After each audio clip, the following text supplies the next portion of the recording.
Hi everyone, welcome to another fascinating episode of Thousand Startups with me, Varun Bobedi.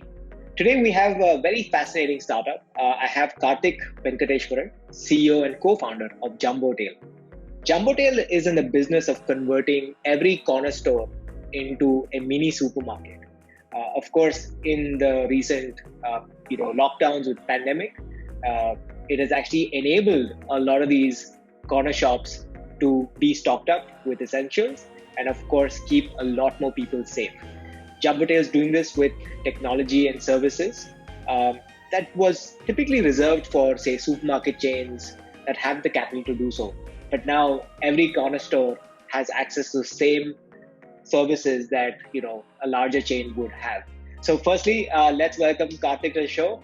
Welcome, Karthik. Nice to have you. Hey Varun, thank you very much for the opportunity. Karthik, for the uninitiated, could you share a little bit about Jumbotail? Sure. Jumbo Rail is India's leading online wholesale marketplace and new retail platform, and we primarily serve the thousands of mom and pop, what we call Kirana stores, and we connect them to their supplier ecosystem of brands, traders, producers, and farmer producer organizations. We are the mom and pop stores access the marketplace using an Android app that is available in all local languages, and they source their products, whatever they are selling in their shops. And we have a full stack supply chain that is in-house, technology driven, and we have built it custom built for the mom and pop universe for food and grocery in India and chaotic situations and chaotic countries like India. So we do storefront deliveries typically within 24 to 48 hours. And we also do multiple payment options, cash on delivery, credit, and other payment solutions for the kirana stores. And we help move the money back and it reaches the sellers. We have a fintech platform that provides working capital services for the mom and pop stores. So the same mom and pop stores can actually draw from the credit lines that are extended by lenders on our platform. Okay. And these are all services that we make it available for a wide variety of kirana stores. A few and eventually a very large part of these stores we will transform into J24 modern retail stores. So these Okay. J24 stores are branded modern convenience grocery stores. Our vision is to put a J24 store within 2 minutes of walking distance of every resident in the markets that we operate. It must be ubiquitous.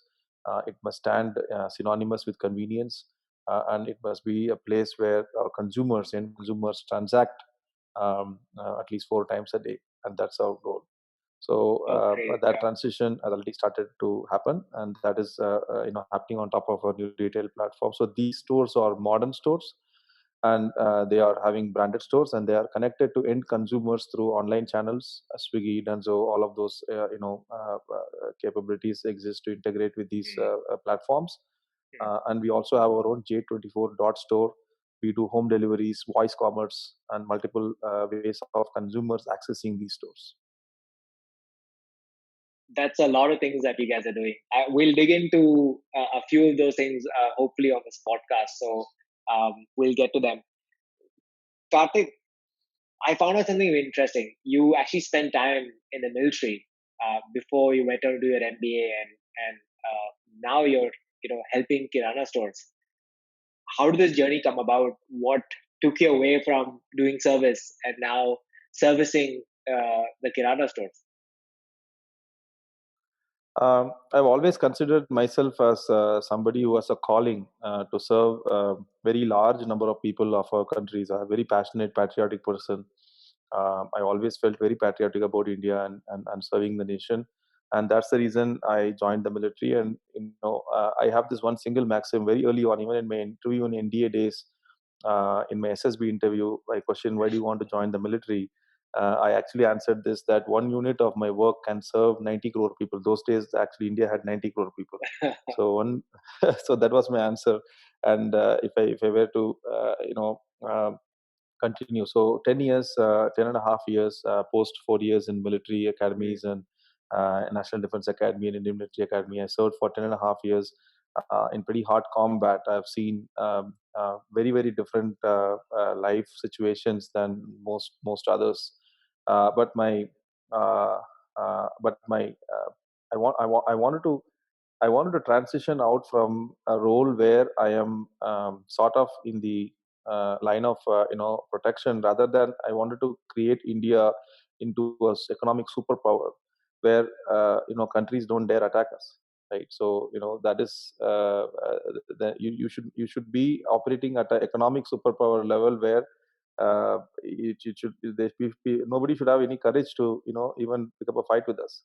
Now I wanted to make India into that economic superpower. I felt that my contribution of my time will go much better. And I picked up food as a problem statement because it again suited well within my original scheme of how I evaluate opportunities. Where if you one unit of your work, 1.3 billion people today can be impacted, and you can actually change and improve the food supply chains and food value chains. I saw that a country that is 50% probably in GDP, in the number of people employed in agricultural or related sectors, and contributing about 20% to the economy's GDP. That entire sector is so inefficient that it deserves the world class technologies and the world class talent pool to come and solve the problem. It is that very Bharat problem that we need to solve for ourselves. Nobody will come and solve it for us. So then I started my journey towards building Jumbo Team. Firstly, thank you for your service. When I studied in the US, it was a common phrase that folks use for people who had done military service. Um, Surprisingly, we don't have such a thing in India. I don't think there are probably too few soldiers for so many people, so you don't interact with them too often. Um, but in American business schools, I've actually seen a lot of ex-military folk who come to do their higher ed. Higher ed. We had a gentleman in my business class as well who had served. Why is this transition happening? Like from being ex-military to wanting to do an MBA? Is it with the intent to say I want to transition out into a corporate career and that's a path to it? Um, how do you guys think about it? So I don't know. You are expect if you expect me to answer for all of the military folks, I may not be able to do so, but I can answer for myself how I thought about it.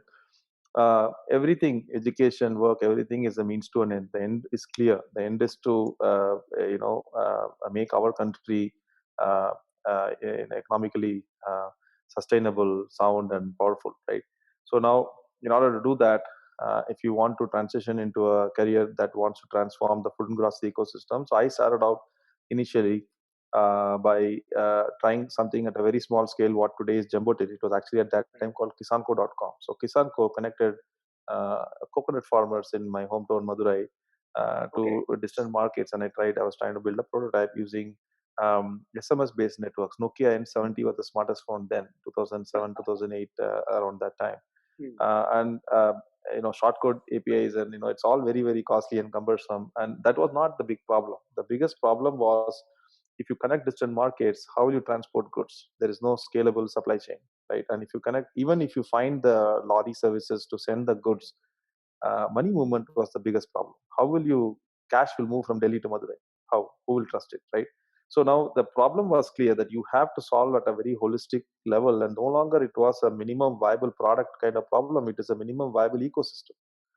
Now the problem statement was very big. Personally, for me, I wasn't skilled enough to solve that problem at that time. I was a military educated person, 4 years in military academy, 10 years in the military.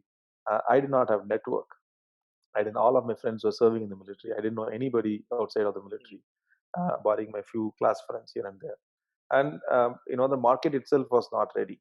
I said the market itself is going to take another 5-10 years, right? So I then said, okay, what can I do now? So until the market is ready, I can retool myself, reskill myself, and build my network. So MBA was a very viable solution to that particular requirement, right? MBA gave me, and I was using, and I was very fortunate to get into a school like Stanford, where I not only it's a unified campus across all schools. So I took engineering school classes, I took other classes, design classes, and so many different things I took, and I was like preparing for this very journey that I am actually doing right now. So it was a very systematic way to reach here, and that's my personal story. I think many people pursue MBA for different reasons, but this Sure. is my story. So you call this battle as well. So how has the journey been so far? What have been some of your primary challenges? I mean, I'll give you a couple of examples, right? In the last year, few years, right, when I started working at Citrus Payments, I got to interact with a lot of folks who are working on on a similar challenge. I wouldn't say same as Jumbo Tail, but Mhm. the thesis has been around for some time, and Jumbo Tail itself has existed since 2014, 2015. We started operations, April 2016. Okay. And Yeah. at that time, even today, every other day, you have new players in the market, going after, hey, I want to solve the Kirana store problem. There's technology that's required. There's a lot that needs to be done. Of course, just the sheer number of entrepreneurs who are serving as your corner stores, mom and pop stores are a massive size, and they have to cater to their neighborhoods and their communities. So what do you think the market's large enough, and how do you see solving the challenges in this space? And there are quite a few. Sure. So the market is very large today. It is 50% of India's GDP, and it could probably, from a share, it may come down, but overall, the size of 500 billion is only likely to go up, maybe 800 billion, a trillion, and it is almost inconceivable that technology would not impact this market of this size. Mhm. The end state is very clear. The kiranas have to be transformed. India has already spent 20 years investing in big box retails and billions of dollars, and many giants have come and tried, and even local partnerships, non-local partnerships. And today there is one lone player who has won the offline retail. Okay, and that is not sufficient to cover the length and breadth of this country. So the kirana stores are, and especially for groceries, even that that that entire market has to be served in a very convenient way. People don't have large kitchens. They don't have the vehicle to go to all these big stores and buy and stock up in their kitchen, fridges, and all of those infrastructure doesn't exist. The habit of the people is to simply go to a nearest mom and pop store and buy the things that they frequently buy all the time. Mhm. In some form, the mom and pop is offering shelf as a service, a storeroom as a service to the people. That's all. He offers shelf as a service to brand and storeroom as a service to the people. That's the business he is in, actually. So now, how do we transform retail in our country in a very fast way? That is not about replacing them, displacing them. The transformation has to happen using technology, technology-driven processes, technology-driven education to empower and enable these mom and pop retailers to become modern. And that's the most viable, sustainable solution to modernize retail in our country. E-commerce, even in a country like US, is 27% after COVID. Now, it's not going to replace, and it cannot become your mainstay. Offline commerce, there are many statistics to say that 80% of your income is spent within 20 miles, even within the US, right? So, if you have these kind of imperatives, the end state is very clear. The market is big. Technology is going to be a primary lever in transforming this market, and anybody who figures out, or any one of those people who figure out how to do this and how to transform these people, these mom and pop retailers, are bound to be winners. Now, it's going to take more than one attempt. It is going to take more than one player. The market is large enough. India is not a demand constrained market. Actually, for food and grocery, India is not a demand constrained market at all. There is enough demand. It is definitely not a supply constrained market. There are enough manufacturers who are supplying. Yes, in some ways, the real demands to people may not be having the innovative products, and that is because there is no distribution. India is a distribution constrained market. Now, if you democratize distribution and if you build platforms where even the lowest of commodities can start flowing through. Tomorrow you can keep building on top of that, and you can actually build more services and products, and you can make it viable. If you want to innovate today a new kind of jam, if you are an investor, you would ask the entrepreneur, how will you distribute, how will you reach your end consumer? Yeah. Yeah. There is no, the answer is, oh, Amazon, Flipkart, or no, the main consumption, 95% of the market is flowing through Yeah. mom and pops. How will you reach them? Now, who is finding an answer to that? Companies like Jumbo Trail is finding an answer to that. Mm. So in our So way, there is, we need more people, right. more number of people who are currently there. We need probably 5x of that to solve this problem at scale. Not just Jumbo Trail, I'm saying many number of players in the market. A lot of folks who are in the industry also say, "Hey, your product and everything is great, but how are you going to get distribution?" Right? In most spaces in India, I think that question comes up quite a lot. You can take total addressable market and say, I want to service a fraction of them, but can you service a fraction of them? Is a harder question than saying, can I build a product that will service half of them, or a small portion of them? Any player, and I think a very good example of somebody who's one distribution and can launch anything on their platform is a company like Paytm, right? Who has millions of users on their platform, and they can literally open a tap. They want to sell gold, yeah, they can sell gold. You want to offer, some coupons that will, you can get something for free.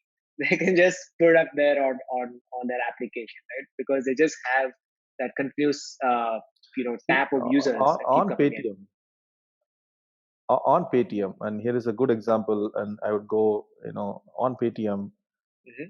even they failed in grocery. Mm. Even they Because they're failed in not grocery. online. And I will tell you why, right? It's not, when I say distribution, there are goods. When you have a platform on the player, then you have a digital distribution of goods and services, right? Now, the digital Right. distribution of services is possible. For goods, you need supply chain. Supply chain is your moat. If you look at all of the players who eventually won, and you've been in delivery and you know, right, how hard it is for people to find that third party capability to give a standard experience. If you have a FedEx or UPS or a delivery in the country that can actually absorb all capacity, then delivering the goods is a commodity. Then you just have to connect with people and find all the more different kinds of connections, because once the trade transaction is established in the platform, a third party is able to and capable of delivering with a reasonably good, reliable customer experience. And that is the situation today in China. Like platforms like Pinduoduo, like they came and they just became very large e-commerce players because that entire delivery infrastructure was available. All the Right. transaction need to happen. Like India, that's not the case. Capacities have to be built by the marketplaces.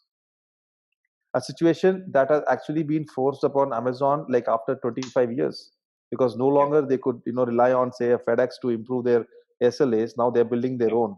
Today, on day one, that's the reality for our country. And I When encourage any player who's coming into the ecosystem to think full stack, rather than thinking that, oh, I'll just build somebody to connect and then things will start flowing soon. That's not going to happen. when I was part of the founding team at Jabong, this is back in 2011, we had the same challenges, right? We were one of the few e-commerce players around. The I was responsible for some parts of customer experience, and challenge was exactly that.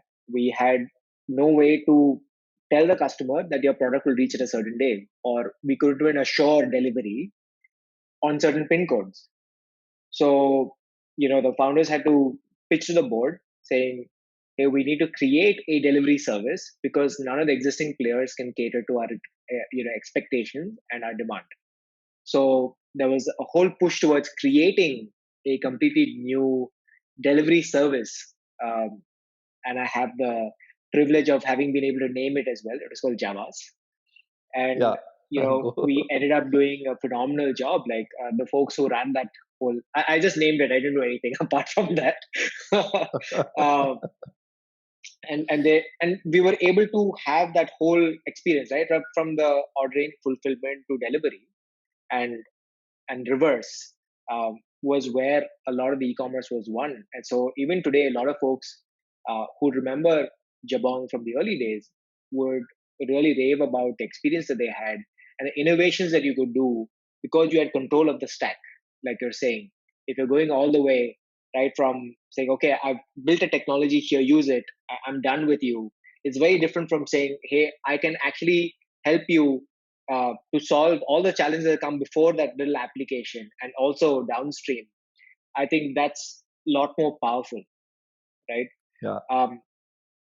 In today's context, Kartik, like you said, there's obviously a lot of competition as well, and it's great for the ecosystem, right? But this also means if they have a jumbo tail application, there are options. They probably have three other applications that's able to do that for them. And a good example is Uber and Ola delivery drivers, right? They would always be on both waiting for business, right? Same thing that's happening with any of the other services that you have. What would it take for you to differentiate in this market and say, okay, nobody's going to miss me if I'm not going to be around? So in Uber, Ola driver, possibly because driver is on supply side. Always supply side, there is no loyalty. There is not required of any loyalty. Every brand will sell on every platform. Okay, they always are looking for more business, and they will always look for. The problems of supply side are very different than problems of demand side. So we can't liken Ola driver to a Kirana store. Both of them are businesses, but one is a customer and one is a supplier. Okay, so Kirana stores, if you look at Ola and Uber itself, right? Many of the, it's not a 50-50 split in consumer mindshare. It's a market can be 50-50 split, but among those who are using Ola, they will continue to use Ola. Among those who are using Uber, the first choice, like whenever you want to ride, take a ride, you need to tap on that one first app, right? If you don't get a deal, or if you think the price is very high, then you go to the next one, right? So now the question remains is, how do you want, what would take for you to be the first tap on their phone to be open, right? Comparison may not happen, but the first one, there is a place where you go. So I feel that especially in this kind of situation in market, especially for retailers, we need to understand what are they optimizing for. And if you actually think about a retailer, is what will we do after he buys our product? He sells to an end consumer. He is optimizing for three things. One is definitely availability in his shop. So second is margins. Okay. And third one is any kind of losses and other services, and all other jing banks that you can put. The first is availability. When he places an order, and if you don't keep your promise of delivering, he goes out of stock. So on day one, anybody can come and discount, and he may be attracted and all, but he realizes very soon that order karta hu, maal aata nahi hai, then I go out of stock and I lose my consumer, right? So for example, in the US, if you walk into a Safeway, let us say, or any other Kroger or any other place, you have to take your car, park it, and then there's a lot of walking you do in right inside. Once you are in there, if you don't find brand X, you will buy brand Y, and the substitution will still keep your business within that store, right? In India, it is not the case. You are in a Kirana store, you are not having that brand. The consumer is going to walk 2 steps next door, next shop, and he's going to pick up the brand and go. So therefore, the cost of being out of stock is extremely high. The substitution sales doesn't happen at a Kirana store, right? So not in the, at least for the key products that you want. So now when you differentiate by keeping your promise of high quality and delivering high quality of supply chain delivery, and then the quality of the product themselves, because eventually consumer does not want to come back. If you see your consumer coming back with hey, this quality is not good, then you are going to suffer. So anything, so the way I look at our business and I tell our teams to do is think about how can you become a competitive advantage for your kirana stores that you are serving by using you as a service, like by using Jumbotail as a service. How is he able to fight his competition 10x better? And if you have solved that problem, then you are going to be the first choice. And today that problem is one of availability. Margins, yes, definitely, he's going to optimize for margins. And we are a very sustained, we are operationally profitable business. We have raised a fraction of capital that any other competitors even deployed, and we are number one in customer NPS. And this is not me, this is Shadowfax Let's See a report that is saying.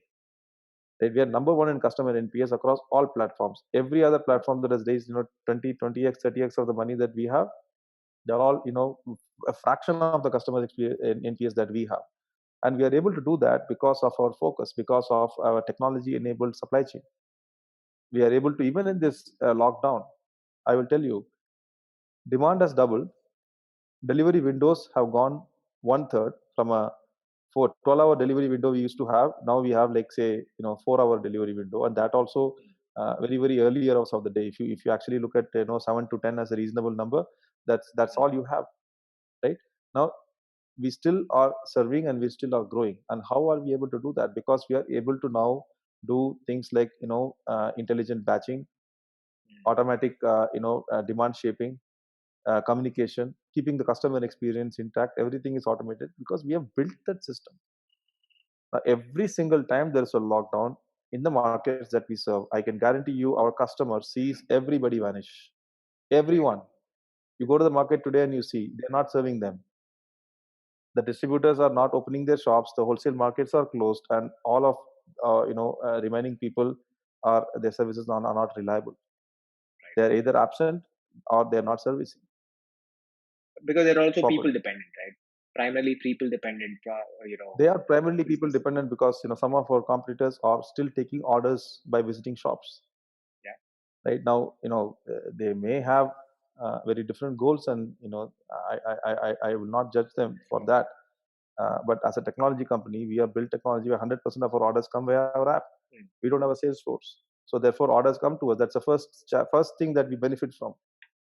Speaking about the pandemic and how this has affected, now you said there has been a 2x jump on orders on the platform and so on. We have seen the corner stores actually become the lifeline for a lot of communities. For customers who used to buy, once in a couple of weeks, once in a month, say at a big bazaar, have now switched back to what they used to do before, going to the corner store, keeping accounts with them, consuming products through those kirana shops. Do you see this sustaining even when life goes back to how it was maybe prior to the pandemic? So no, I think that uh, we should deeply understand the psyche of customers who are going to the big bazaars and this thing, right?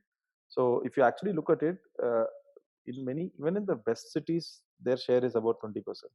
Best cities, I'm talking about modern trade share.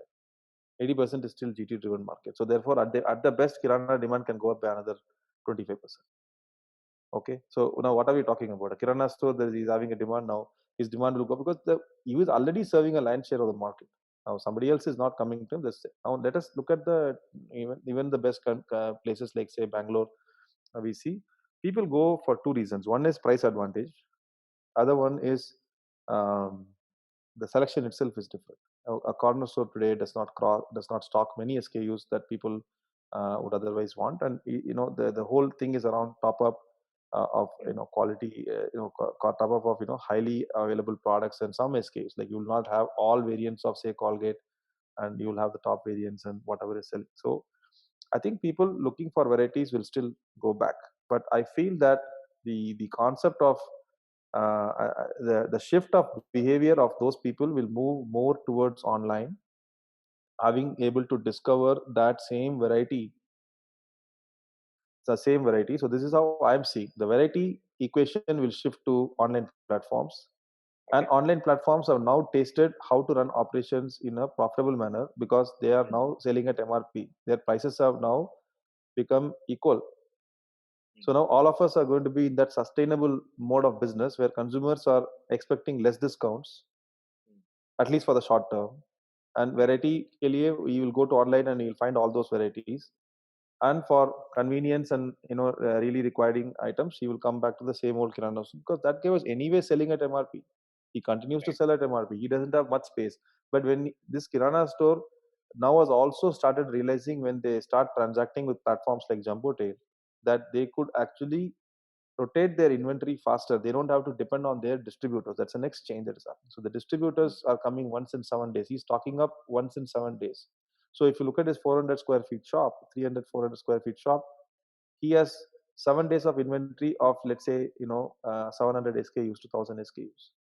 He could have 2000 SKUs and 3 days of inventory. So now that transition will happen, because now consumers would come and ask, and then the kirana store will naturally come to Jumbo Tail, search for those products, find those products, and start keeping those products. So I feel that that shift will happen. That shift will happen. This will in the short term be a higher number of shift, and then it will stabilize to some number, but it will definitely be much more. So the number of mom and pop kirana stores realizing value of platforms like Jumbo Tail is going to be exponentially higher, because we impact 100% of them in the markets that we serve. They see us only serving, and they at least is a free kind of marketing for us at this point in time, because that we are the only people who are serving in many other places, right? The second one is the consumer also. So he also, all the shops are closed, and he will look at every online option available in front. That online shift will happen. So what should be the strategy? So I think the strategy is, I think what GeoMart kind of people are following, which is omni-channel. It's a long-term strategy for even offline stores. So if you make your brand omni-channel ready, and at least serve those consumers through, say, GeoMart or everything, and then anyways they've consolidated a whole lot of retail space under them. I think so. Therefore, I think that will happen. Then they will be a part of the journey, and the benefit will happen. Incredible. When you started out, you said, these are the various services that Jumbo Tail offers, right?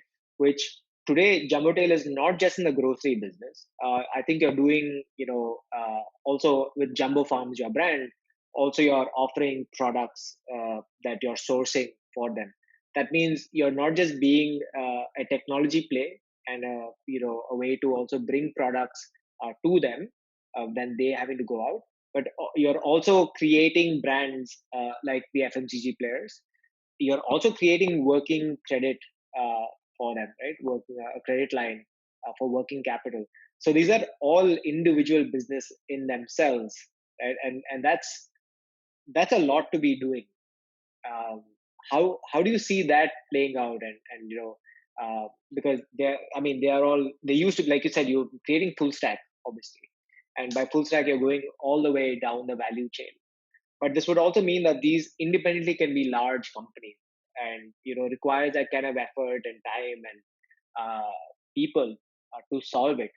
How are you going about solving for them as one entity? It could be very challenging. So actually, we are four in one. So we have the marketplace, we have all the brands and other things. We have Jumbo Tail Wholesale. The J24 itself is retail services business. So we have Jumbo Tail Retail Services, all the entire branded and kirana stores or modern convenience stores. This will be omni-channel ready stores that will be in the offline world and online ready.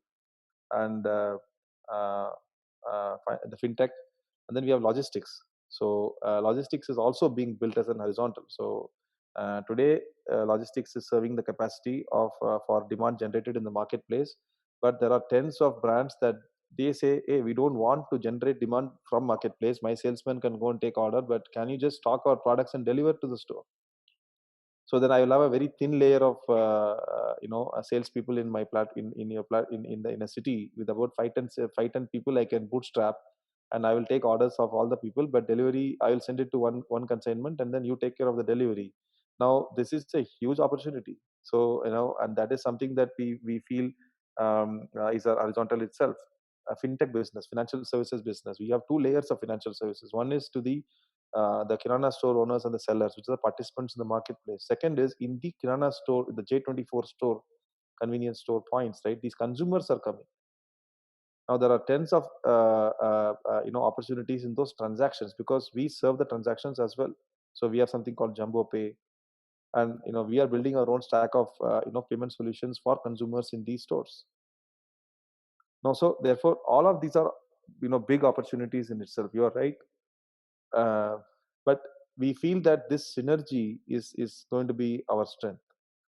It is not uncommon for companies, like, for example, if you look at all the successful e-commerce companies in India, they have done that. So, for example, Flipkart, they have a logistics company, they have a payment company, PhonePe. how many attempts they took to crack payments, and finally they cracked it, right? And then within Flipkart also as horizontal, so large business is very different. Their furniture business is very different, and mobile business is very different. So I think inherently, if you use technology and if you put customer in the center, all of this will just fall in place. These don't appear to be separate, even though from outside it looks like very large ecosystem. We also are able to offer better services because of the full stack nature. So one aids the other, and we are able to offer our customers better services because we understand each other. Rather than saying that I will do, you do the transaction, somebody will do lending, somebody else will do the delivery. It's all very disjoint service for the customer. So it is our strength. Hard work we'll have to put in. Phenomenal. So what does the next few months look for you and the team, Kartik? Rapid expansion. So we are right now present across 10 cities, and not very long ago we were present in 3. But in the last 6-7 months, we opened up. Last 3-4 months, 5 months, we opened up more cities, and we are present across all of North India now, and we are innovating a different business model for reaching the tier 3, tier 4 towns on a very lightweight method. So the key message to brand is you get national reach. You get national reach. You participate with Jumbotail. You get tertiary data, all the way to consumer data, all the way to reach in tier 3, tier 4 towns and tier 5 towns. Is a one-stop shop. So if you want to launch anything, come to us. Even for existing brands, we are their friends and we help them. Especially during these pandemic times, we are very closely working with all of them to help their products reach the retailers. So expansion and growth is the main theme, and investing in technologies under the hood part is how do we grow. Our DNA is to be frugal, not throw money at a problem, and invest in technology to solve these. We are rapidly hiring many at many levels to help us reach the ambitions that we have. So in the next 1 year, Jumbotail will be a very established national player. What kind of folk are you hiring for? We are looking for across product, technology, design, decision science, and then category managers, finance managers. We're looking for marketing team. So we don't have a marketing team at all. We have to bootstrap a marketing team now. We are looking for very strong supply chain planners and designers, and then operations and business leaders across all geographies. City managers and state managers and state heads and market heads. So a number of exciting positions are open. And even for our credit and payments team, fintech team, we are innovating financial products for our customers all the time. So we look forward to many talent. Incredible. And there seems to be a lot of open roles. If somebody wanted to reach out to you, what's the best way to do it? To me personally, people can reach out karthik@jumbotail.com.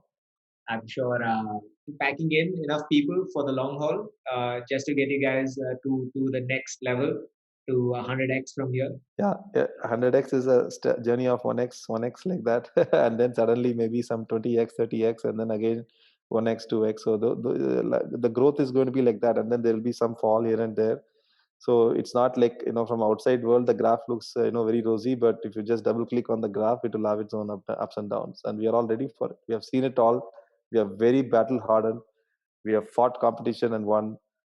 We are fighting, COVID, and God is great. We are surviving, and I think we are having the energy and the fuel to go the distance. Spoken like a true soldier. Our common friend Samir, who's also your first investor, I believe, in Samir of Nexus. First, and he's invested in every round. Yeah.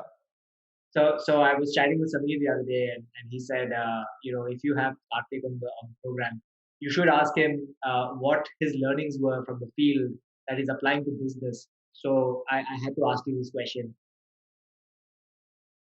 So one, I think the mission orientedness is the biggest one that I will say, that I have seen right from my NDA days, academy days, when you start a journey, when you start climbing a mountain, you don't necessarily see the top, especially when you start the climbing at the bottom. But you have to keep the faith and have a higher purpose, and you'll be able to get there. That perseverance is very, very important. Second one, I think military has taught is, how do you motivate people? How do you, hire good people? How do you transform? And especially in military, we don't get opportunity to hire people. We are just given the people to fight. Now they are our team members, and we have to accomplish our goals with whatever resources that we have. Whether it is we can't ask for it, and many times we are far ahead inside the jungles or the mountains, and we have to live off the land. So doing more with less, and not complaining, and still not giving up on the mission, not blaming anybody else. If the mission is successful, the team did it. If the mission is not successful, then the leader takes the blame, and that is it. And that's the spirit. And just keep motivating people. It's a people game. I can tell you that it's not about money, it's not technology, it's not infrastructure, it is the people. And I have realized this all the time. So if you hire and build character within the team, sooner than later, we will achieve our goals. Well, looking forward to seeing a lot more J24 stores around where I live. Thank you, Karthik, for coming on the show. Thank you very much, Varun. Thanks for the opportunity.